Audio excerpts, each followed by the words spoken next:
Hello hi and నమస్తే. ఎంతో యమ్మీ and tasty అయిన స్వీట్ రెసిపీ క్యారెట్ హల్వా అనేది నా స్టైల్లో ఎలా చేయాలో చూపించబోతున్నాను.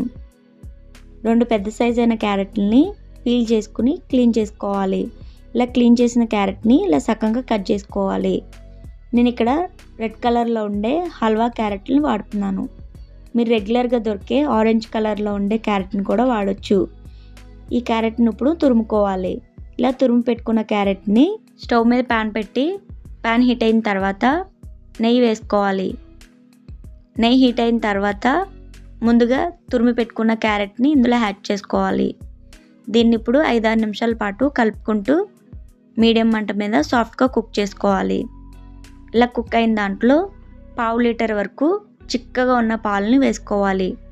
పాలు అనేది వీలైనంత వరకు చిక్కగా ఉండేలాగా చూసుకోండి. దీంట్లో 1/2 టీ స్పూన్ వరకు ఇలాచీ పౌడర్ని కూడా వేసుకోండి. ఈ క్యారెట్ పాలల్లో బాగా ఉడికి బాగా దగ్గరికి వచ్చేంత వరకు మనం మీడియం మంట మీద 5-6 నిమిషాల పాటు కుక్ చేసుకోవాలి. ఇలా కుక్ అయిన దాంట్లో ఒక అరకప్పు వరకు షుగర్ని యాడ్ చేసుకోవాలి. మీరు కొంచెం స్వీట్నెస్ ఇష్టపడే వాళ్ళైతే ఇంకొక 2-3 చెంచాల వరకు ఎక్స్ట్రా వేసుకోండి. ఈ షుగర్ అనేది బాగా కరిగిపోయి కలిసిపోయేదాకా కలుపుకుంటూ ఉండాలి.